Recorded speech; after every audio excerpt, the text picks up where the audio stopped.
Hello and welcome to Daily Dose Radio, a 5-minute-a-day podcast studying the Psalms verse by verse, recorded here in the dining room of the Bible Bistro, located in Sharonville, Ohio. Hey there, friend. Welcome back to Daily Dose Radio here in the Bible Bistro.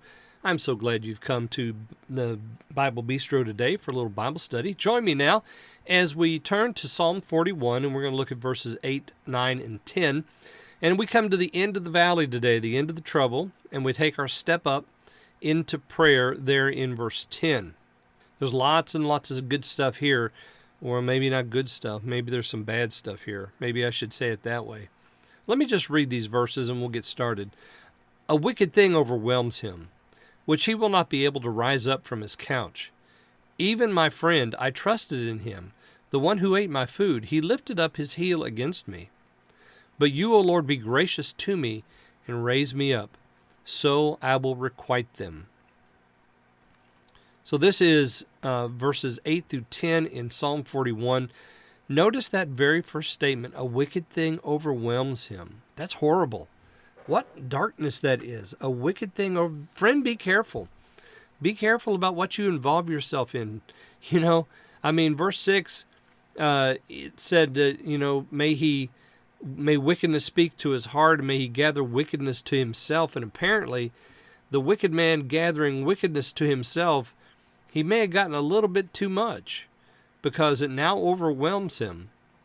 And I have in my notes, I wrote in my notes, this reminds me of the title of that Ray Bradbury novel, Something Wicked This Way Comes.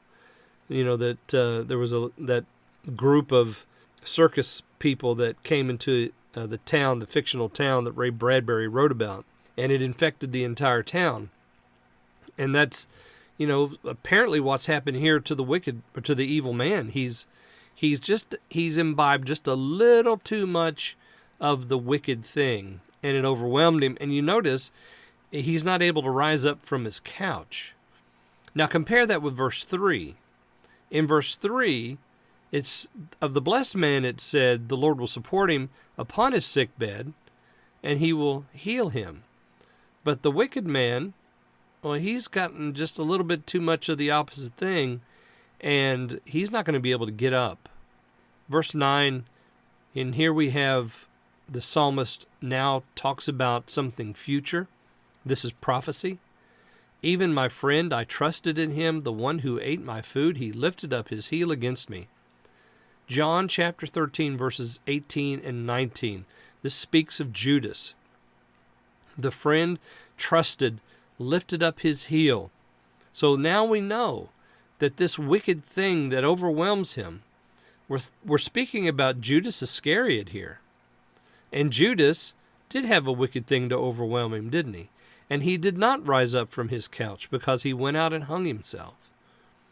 So be careful. Be careful about what you allow. Be careful about what you let in, because sometimes the wicked thing can overwhelm.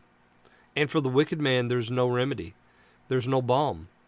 There's no help. There's no healing.